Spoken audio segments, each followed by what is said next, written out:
Russia's tragic and illegal invasion of Ukraine enters the third year, it's absolutely vital that around the world we stay together as we work to strengthen the sanctions regime in support of freedom and democracy. As one of the world's largest global financial centres, of course, Cayman has a really important role to play, particularly as the sanctions regime expands and becomes more complex and more technical. We will need to work to make sure that we are consolidating the sanctions that are already in place, that we are putting in place the new ones, and that we are ensuring that we avoid any kind of circumvention of the sanctions. Of course, all of this is quite a challenge, and that's why the United Kingdom has put on a tabletop exercise to enable everyone involved in Cayman's Hektor cross-government group to work together to see what we can do to enforce the sanctions effectively. Operation Hektor was created, I think, on March 16th, 2022, in response to the Russian invasion of Ukraine. Shortly after the invasion, the jurisdiction quickly realized that a number of agencies had touch points to the Russia sanctions, and it was felt that creating a task force and bringing the relevant agencies around the table so that it was a coordinated approach to policy and sort of decision making was essential. Hektor was really the brainchild of the cabinet secretary, and CabSec came to me and said, I think we need this task force, but I need you to chair it. That was a Tuesday afternoon.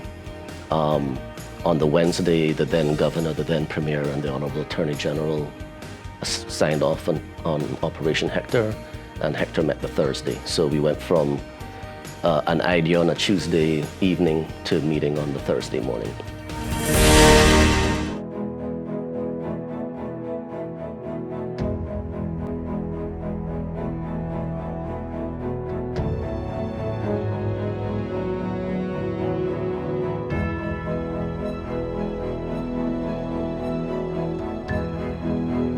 The route that sanctions, take from a government department implementing them to then the private sector having to respond to the various measures requires really, effective communication to ensure that the obligations that the private sector have across all sectors, and actually it's not just the regulated sectors, which are often in the crosshairs when it comes to money laundering and terrorism financing regulations.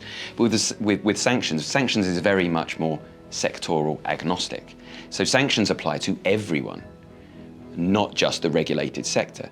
So therefore it's incredibly important that these sort of obligations, maybe through private and public sector partnerships, are effectively communicated. It's been really interesting and really fascinating to see how well the Cayman Islands have been able to tackle the issues that have come up around the Russia sanctions regime in particular, but also sanctions more generally. I think for many areas of the world it's been a dramatic learning curve, and I think that through various different means the Cayman have been sort of really kind of ahead of the curve in sort of doing joined up thinking across different inter-agency dialogues in terms of working with the private sector, and also in their communications and their dealings with the Foreign Office back in the UK and with other agencies back in the UK, such as OFSI and Customs. I think Operation Hektor has really given an exceptional framework for how we deal with sanctions in general. I think there might be a misconception that we only deal with the Russian sanctions, but actually as a jurisdiction we deal with all sorts of other jurisdictions and individuals.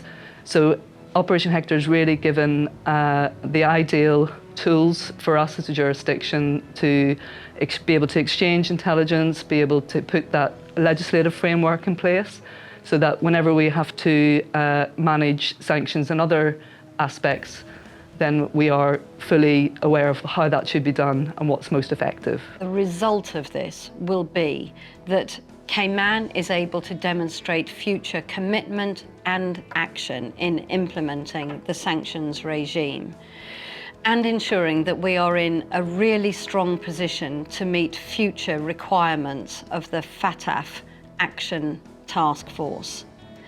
I hope that together we can make sure that the world is a more safe, fair and free place for us all to live.